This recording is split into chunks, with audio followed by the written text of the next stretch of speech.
Orang-orang ikhlas itu ya ujiannya banyak, tantangannya banyak. Dia harus hati-hati.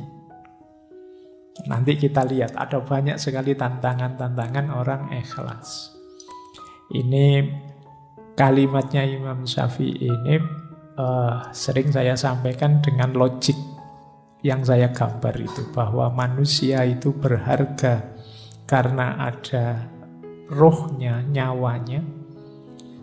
Tapi nyawa manusia yang hidup ini berharga ketika ada ilmunya. Ilmu ini berharga ketika ada amalnya. Dan amal ini berharga ketika ada ikhlasnya. Jadi ini hakikat diri kita kalau semakin ke dalam. Jasad kita itu bernilai ketika ada ruhnya, ada nyawanya. Karena kalau tidak ada nyawanya, ini jasad ini kan cuma barang saja, benda saja. Nyawanya hilang, ya kita jadi jenazah. Sekian jam baunya sudah tidak enak. Tidak ada gunanya, tidak ada nilainya. Maka dia berharga ketika ada nyawanya. Nah, cuma manusia hidup bernyawa ini bernilai, berharga ketika ada ilmunya. Yang membedakan kita dengan semua makhluknya Allah yang lain itu ilmunya. Tapi ilmu ini juga berharga, bernilai ketika ada amalnya.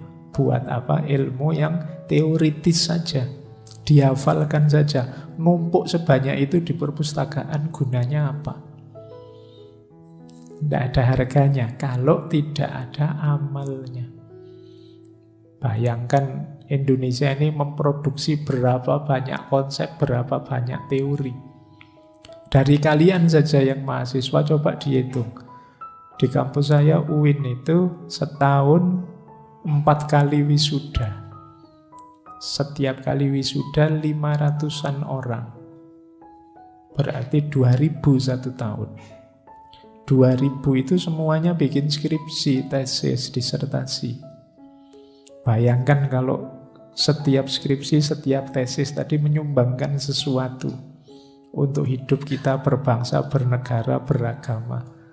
Kontribusinya adalah kecil saja dari satu skripsi. Dari kampusku saja 2000 kontribusi setiap tahun. Ditambah kampusmu, ditambah kampus yang lain, berapa ribu kampus di Indonesia ini. Oh, itu kalau ada dimensi amalnya semua, Indonesia ini jaya sudah. Luar biasa.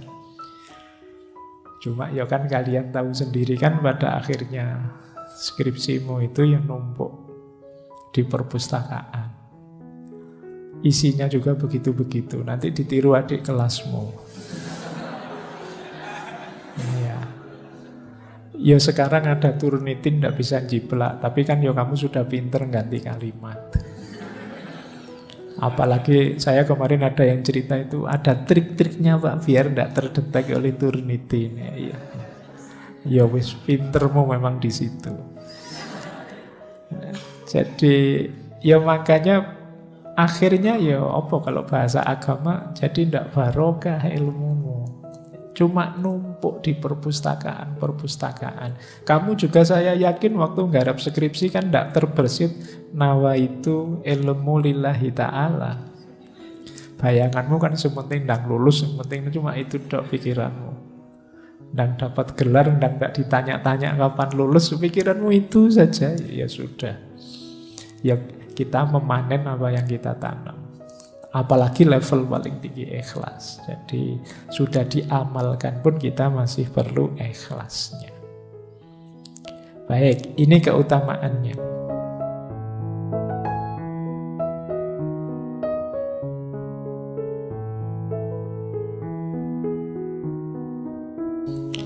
Orang ikhlas itu pasti dalam dirinya ada 5 karakter itu. Zuhud, warok, syukur, sabar, dan tawakal. Jangan dikira pokoknya lillahi ta'ala hanya untuk Allah saja. Ya kalau sekadar kamu ucapkan nawaitu lillahi ta'ala gampang. Tapi begitu dimanifestasikan lillahi ta'ala itu mengandung 5 komponen itu. Jadi ada zuhudnya pasti. Zuhud itu kondisi jiwa yang sudah tidak lagi tergoda oleh dunia. Kalau kita masih tergoda oleh dunia, tidak mungkin kita bisa lillahi ta'ala. Pikiran kita mesti masih macam-macam. Jadi kalau ditanya lillahi ta'ala, mas, lillahi ta'ala kok saya karena Allah. Nanti begitu nilainya jatuh, wah kurang ajar, saya sudah. Berarti kamu tidak kuat dapat ujian itu. Wong yo cuma nilai saja ngapain sih? Iya Pak, tapi masa depanku. Jadi tidak mungkin kalau jiwa tidak zuhud, itu sulit untuk lillahi ta'ala. Karena dunia masih mudah menggodamu. Yang kedua warok. Warok itu kemampuanmu mengendalikan diri, sehingga tidak mudah terjatuh pada perbuatan dosa dan maksiat. Orang namanya wirai. Jadi misalnya, wah saya kalau datang ke sana ini nanti mesti diajak macam-macam sama temanku, nolaknya ndak enak. Sudahlah saya ndak usah datang saja. Ini kemampuan mengendalikan diri. Atau tiba-tiba ketemu teman yang wah ngajak ngomong aneh-aneh, ngajak mencaci maki siapa, aku ndak ikut-ikut. Ini warok. Kemampuan menjaga diri. Sulit orang bisa lillahi ta'ala kalau dia ndak punya kemampuan mengendalikan diri. Jadi kalau dia mudah terseret arus, karena kita dituntut untuk fokus terus perjalanan kita menuju Allah terus. Kalau kita mudah terseret arus, ya rutenya bisa berubah. Harusnya menuju Allah itu bisa sampai mana-mana. Nah, ini karakter kedua. Zuhud itu kondisi jiwa, warok itu kemampuan mengendalikan diri. Yang ketiga, syukur. Orang bersyukur itu orang yang sadar bahwa apapun yang dia raih, kesuksesan, kenikmatan, keberhasilan apapun, sumbernya Allah saja, maka aku terima kasih pada Allah. Ini syukur. Tidak mungkin orang bisa ikhlas kalau menganggap bahwa akulah yang mampu, akulah yang bisa, meskipun tanpa pertolongan Allah. Ya orang yang seperti ini ya orang sombong namanya. Merasa mampu, merasa bisa, merasa benar, merasa besar. Orang yang tidak bersyukur, perjalanannya lillahi ta'ala pasti terhalang. Yang menghalangi siapa? Dirinya sendiri. Jadi batu penghalang perjalananmu lillahi ta'ala itu dirimu sendiri. Karena kamu nafikan nikmatnya Allah, hadirnya Allah yang jadi sebab keberhasilan. Yang keempat, sabar. Kalau ini kebalikannya. Kalau syukur tadi kan ketika dapat nikmat. Sabar ini ketika dapat yang tidak enak, yang musibah-musibah. Kita sadar, oh ini memang ketetapannya Allah, pemberiannya Allah. Apapun itu aku terima dan aku sabar. Nah, jadi yo lawannya sabar ya orang yang ingkar, orang yang tidak terima di nas buruk. Dapat jatah yang tidak enak. Kadang-kadang orang itu ada yang ketika dapat musibah ingat Allah malahan, tapi ketika dapat nikmat lupa pada Allah. Sebaliknya ada orang ketika dapat nikmat ingat Allah, ketika dapat musibah justru marah-marah lupa pada Allah. Nah, saya tidak tahu kalian orang yang tipe mana, atau dua-duanya tidak ingat Allah. Kalau pas lagi dapat musibah ngamuk-ngamuk, dapat senang terus senang-senang ekstase lupa sama Allah. Nah, orang ilaihi roji'un, orang lillahi ta'ala, itu dia pasti punya karakter syukur, punya karakter sabar. Yang kelima, tawakal. Kalau tawakal ini pasti, ini sering diidentikan ikhlas itu ya tawakal. Memasrahkan semuanya pada Allah. Cuma ada bedanya, karena tawakal itu sikap batin setelah ikhtiar dijalankan. Baru tawakal. Jadi kalian dikasih tugas dosen, sudah dikerjakan semaksimal mungkin, dikumpulkan, nanti dapat nilai berapa, saatnya tawakal. Tapi kok dapat tugas dari dosen, Mas kok enggak ngumpul, saya tawakal saja Pak. Itu enggak masuk namanya tawakal, belum ngapa-ngapain sudah tawakal. Jadi nah ini komponennya ikhlas itu jiwa yang tawakal, tapi setelah ikhtiar. Tidak sebelum ikhtiar. Belum berusaha apa-apa kok sudah tawakal.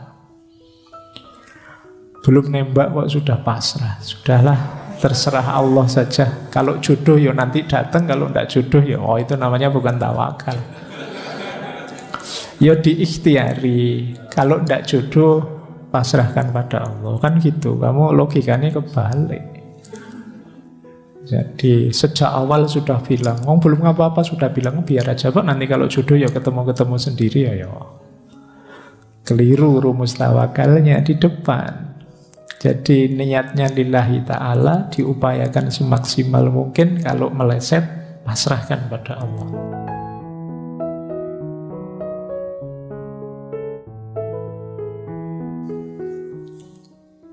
Yang pertama, teori pertama tentang tingkatan ikhlas. Ini saya ambil dari syarahnya kitab Hikam. Ini saya ambil dari Minahul Qudsiyah. Ini syarah dari Syekh As-Sarqawi terhadap kitab Hikamnya Syekh Ibnu Athaillah. Orang ikhlas itu ada 3 level. Level awam yaitu ikhlasul ibad, ikhlasnya ahli ibadah. Ada jenis khawas, ini ikhlasul muhibbin. Dan ada istimewa, khawasul khawas, ikhlasul arifin. Jadi level ibad ini level ahli ibadah. Ini pun sudah luar biasa. Ikhlasul ibad itu ketika orang beribadah pada Allah tidak riya sama sekali, tujuannya memang Allah saja, ingin dapat pahala, ingin selamat dari siksa. Ini juga sudah ikhlas. Jadi kalau ada yang tanya, Pak, kalau saya ibadah lillahi ta'ala tapi ingin dapat surga, tidak ingin masuk neraka, apa masih disebut ikhlas? Masih. Ini level ikhlasul ibad. Jadi tidak apa-apa, kalian jangan pesimis. Kan kadang-kadang ada yang bilang, saya melampaui surga neraka langsung Allah saja. Padahal yo pikiranmu masih sholatnya bolong-bolong aja, gayanya ngomongnya ngono. Nah, level ikhlasul ibad itu tidak apa-apa kamu menuju ingin selamat di akhirat, ingin menghindari neraka, yang penting tidak riya. Jadi tujuannya memang Allah saja dan ingin diberi itu oleh Allah. Itu tetap masuk kategori ikhlas. Jadi yang pertama ini jenisnya. Ada lagi lebih tinggi, yaitu ikhlasul muhibbin. Ikhlasul muhibbin itu ikhlasnya para pecinta. Kalau ini ikhlas lillahi ta'ala, tidak tergoda lagi oleh surga, neraka, pahala, dan siksa. Tujuannya ingin dekat saja dengan Allah. Dulu kita belajar sufi perempuan Robiah Al-Adawiyah. Itu kan banyak gambarannya ikhlasul muhibbin. Ya Allah, kalau ibadahku ini karena ingin surga, jauhkan aku dari surga. Kalau aku ibadahku karena takut neraka, masukkan aku ke neraka. Karena dia tidak fokus ke situ, fokusnya ke Allah saja. Jadi ingin dekat dan selalu bersama, ingin mengagungkan Allah. Ini levelnya mahabbah. Ini sudah luar biasa, makanya disebut khawas. Itu pun ada yang lebih tinggi ternyata, ikhlasul arifin. Kalau ikhlasul arifin ini tidak lagi ada pemahaman aku dan engkau. Kalau masih aku mencintaimu, itu kan masih ada aku, masih ada engkau. Ikhlasul arifin itu aku sadar sepenuhnya bahwa ikhlasku seperti apapun diriku itu semuanya dari engkau.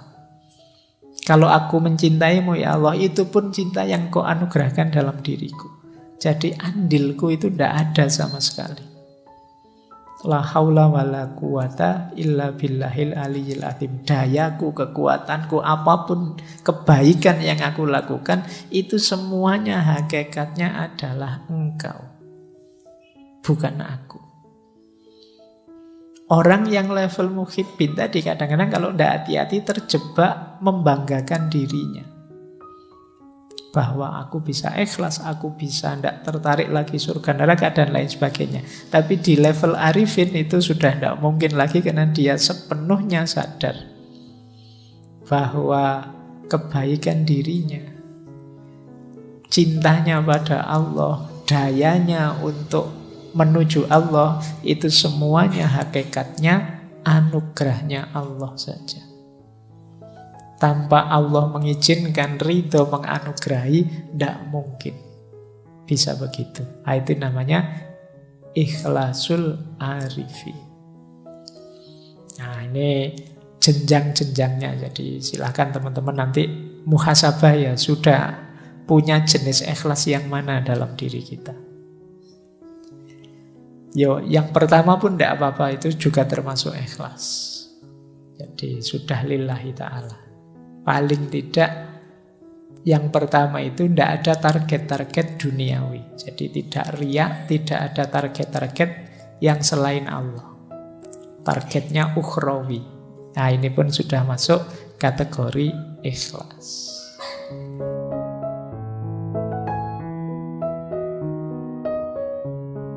Kita lanjutkan. Nah, rutenya seperti ini untuk menuju ikhlas itu. Catatan saya ada 4 untuk menuju yang khawasul khawas tadi. Yang pertama memang untuk kita bisa sepenuhnya lillahi ta'ala itu harus bersih. Tadi kan definisinya bersih. Bersihnya diri dari dosa dan kemaksiatan. Ini level paling awal. Jadi semoga teman-teman tidak termasuk golongan yang ngeyel ya. Kadang-kadang ada orang ngeyel, apa bisa Pak ada manusia yang bersih dari dosa dan kemaksiatan. Itu kan mesti ono sing takok ngono. Paling tidak bersih dari dosa dan kemaksiatan yang disengaja. Jadi manusia memang kadang khilaf, manusiawi saja kita pun kadang kepleset. Tapi semoga bukan memang secara sengaja ngerti dosa ditabrak saja, ngerti maksiat ditabrak saja. Kamu tahu kalau lihat gambar yang kayak gitu itu dosa, tapi eman-eman ya Pak, terus ya wis. Ya sudah, berarti kamu level awal saja masih belum bersih. Jadi kok tidak sengaja terlihat tidak apa-apa. Rezeki. Itu kan ada kalimatnya yang laka al-ula. Laka al-ula itu ya memang kok tidak sengaja kelihatan, itu kan rezekimu memang laka al-ula. Tapi setelah itu jangan diulangi. Ya, kalau ada eman-emannya tadi berarti sengaja. Yang pertama kan tidak sengaja, tidak masalah. Ya, kalau diulang lagi gitu. Nah, jadi kamu kok setelah lihat kok terus diulang lagi. Atau tidak diulang tapi dipenelengi terus. Saya ndak ngulang kok Pak, ya tak lihat tapi ya suwi nontonnya padha wae. Ya, jadi Kamu kan logikamu kan begitu, eman-eman Pak, nanti kalau dosa ya tobat lagi lah Pak. Berarti di level awal kamu belum lulus, belum bersih. Jadi khilaf melakukan dosa manusiawi, tapi usahakan tidak secara sengaja kamu memasukkan dirimu ke ranah dosa dan kemaksiatan. Ini level paling awal loh ya. Kalau ini saja kamu berat ya, naiknya agak panjang nanti prosesnya. Paling tidak berusahalah. Karena kuasanya manusia itu terbatas. Insya Allah kalau usahamu sungguh-sungguh, Allah ridho dan berkenan, nanti Allah yang menolongmu. Sehingga kamu naik kelasnya lebih cepat. Tapi kalau kamu malas, kamu memang secara sengaja tidak ingin memperbaiki diri, naik level itu, ya Allah tidak akan datang. Ana inda dzonni abdi bi. Jadi yuk dinawaitui saja dan diikhtiari semampunya. Insya Allah kalau memang sungguh-sungguh Allah ridho, Allah akan hadir membantu kita, menaikkan makom kita, memberi ahwal yang cocok untuk kita. Kalau sudah lulus di level pertama, kita bisa naik ke level kedua, bersih dari segala keterikatan duniawi. Jadi, kalau ini lebih berat lagi. Di sini mungkin banyak hal yang halal, banyak hal yang mungkin boleh saja, bisa saja. Tapi jangan sampai kita terikat. Terikat itu tergantung dengan itu. Pak, segalanya kan perlu uang Pak, ini namanya terikat sudah. Saya ada uang, alhamdulillah. Tidak ada uang, ya tidak apa-apa, nyari jalan yang lain. Emangnya kalau tidak ada uang saya tidak bisa makan? Teman banyak kok. Misalnya, ini namanya kan tidak tergantung uang. Tapi sama teman juga jangan tergantung. Jadi kalau tergantung ya sama, dari satu keterikatan yang lain. Jadi ayo kita lepaskan diri dari tidak tergantung. Itu bukan berarti dibuang loh ya. Tidak tergantung itu tidak mempengaruhi kondisi kita, keimanan kita, keistiqomahan kita dalam kebaikan. Ini namanya tidak tergantung. Makanya ada ayat yang bilang bahkan amwalukum wa auladukum fitnah. Hartamu, anak-anakmu bisa jadi fitnah. Kalau itu membuatmu melekat, tergantung, sehingga engkau berjarak dari Allah, sehingga engkau terhijab dari Allah. Ketergantungan kita satu-satunya yang sah hanya Allah saja. Allahus Somad. Jadi Pak, pokoknya apapun yang terjadi, saya harus lulus semester ini misalnya. Itu nanti hati-hati bisa jadi ketergantungan. Boleh kamu punya nawa itu begitu, tapi ya kalau memang jalannya berhadapan dengan halal haram, baik buruk, jangan diterjang saja. Kalau kamu terjang saja ketergantunganmu, itu namanya sudah tergantung. Orang tergantung itu kan apapun yang terjadi saya harus di situ, saya harus itu. Tidak peduli halal, tidak peduli haram, tabrak saja. Yang penting calonku jadi. Meskipun aku bikin hokkah, bikin anukah, ini sebenarnya nama dari ketergantungan. Kamu memaksakan diri harus itu namanya ketergantungan. Pokoknya harus orang ini yang jadi presiden, atau harus calon ini. Ini sama, cara berpikir melekat, ketergantungan. Jadi tapi kan orangnya memang baik, iya tidak masalah. Kamu mendukung dia atau membela dia, tidak apa-apa. Tapi jangan sampai ke level ketergantungan. Harus dia, apalagi sampai kamu halalkan segala cara. Ini level 2. Level 3, ini agak berat lagi. Bersihnya diri dari ego kita sendiri. Jadi dari aku tadi. Aku yang pinter, aku yang ngerti, aku yang hebat, aku yang bisa ini, aku yang bisa itu. Keinginanku ini, keinginanku itu, cita-citaku ini, cita-citaku itu. Ini aku, ini agak berat perangnya. Makanya levelnya atas itu, level 3. Perang paling berat itu perang melawan diri kita sendiri. Melepaskan diri dari ketergantungan di luar diri lebih mudah daripada ketergantungan pada ego kita sendiri. Ini juga harus ditaklukkan. Kalau yang nomor 3 sudah takluk, insya Allah kita cepat segera masuk ke yang nomor 4. Allah saja satu-satunya yang jadi fokus perhatian kita. Baik, ini diingat-ingat ya rutenya 4 ini. Saya lanjutkan, malam ini materinya agak banyak. Kalau masih belum tertangkap, diulang lagi boleh. Direnungi setiap slide-nya. Nah, ini materi panjang harus saya ringkas. Nah, ikhlas itu karakternya adalah tersembunyi. Hanya yang ngalami dan Allah yang tahu dia ikhlas atau tidak. Maka kita tidak bisa memberi label orang, nuduh orang dia tidak ikhlas atau wah dia sudah ikhlas. Jadi ini salah satu cirinya ikhlas. Jadi ikhlas itu dimensi balik rahasia. Kata Syekh Junaid Al-Baghdadi, ikhlas adalah rahasia antara Allah dan hambanya. Tidak ada malaikat yang tahu dan bisa mencatatnya. Tidak ada setan yang tahu dan bisa merusaknya. Tidak ada hawa nafsu yang tahu lalu memalingkannya, membengkokkannya. Malaikat mencatat amal yang kelihatan dicatat. Tapi niat, motif dalam hati kita ikhlas atau tidak, hanya Allah yang tahu. Nah, ini kata Syekh Junaid Al-Baghdadi. Jadi dia memang sangat rahasia. Orang itu bisa kelihatan sangat ikhlas padahal tidak. Misalnya, wah Pak Faiz itu ikhlas sekali ya, ngaji tiap malam Kemis, tidak ingin apa-apa. Itu kan kamu melihatnya begitu, tidak ingin terkenal, tidak ingin kata siapa.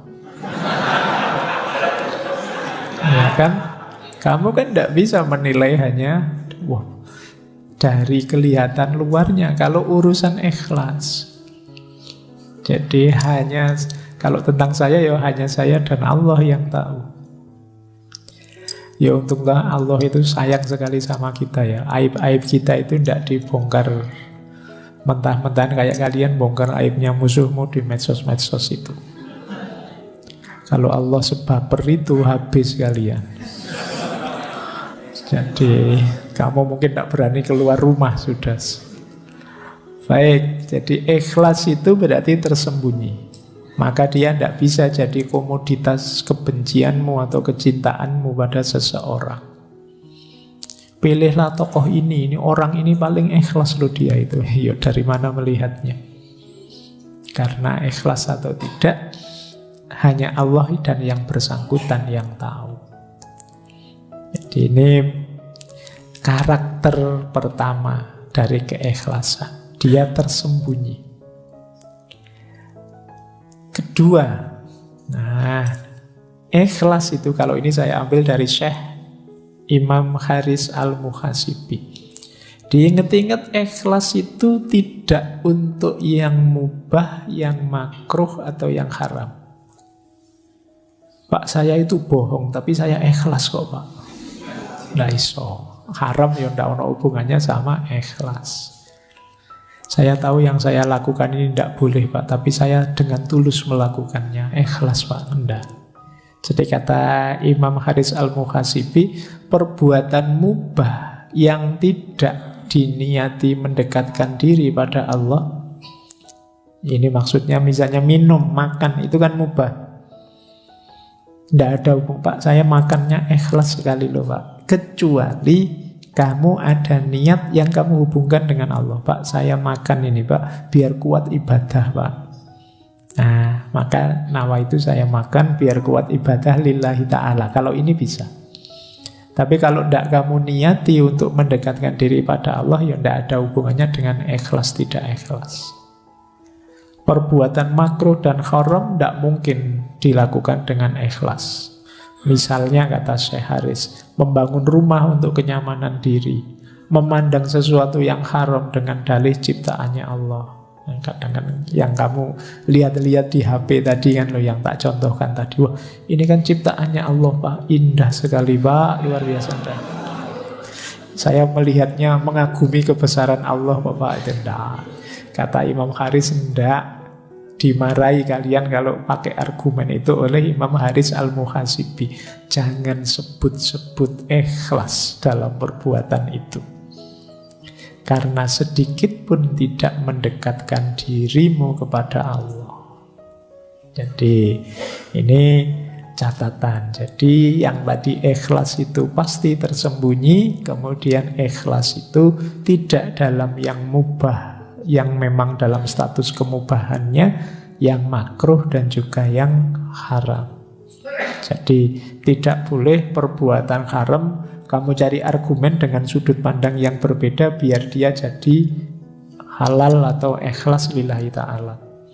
Pak, saya nyogok ini biar orang jahat-jahat yang mau nyogok itu tidak jadi masuk, biar saya saja yang masuk, saya kan orang baik misalnya. Nah ini tidak haram, itu ya tidak bisa kita ambil perspektif apapun karena zat perbuatannya sudah haram. Kalau yang mubah tadi bisa, mubah itu diniati untuk kebaikan lillahi ta'ala masih bisa, tapi kalau yang haram tidak bisa. Baik, jadi ini karakter kedua. Jadi ikhlas itu tidak untuk yang makruh, yang haram dan mubah yang tidak diniati untuk mendekatkan diri pada Allah.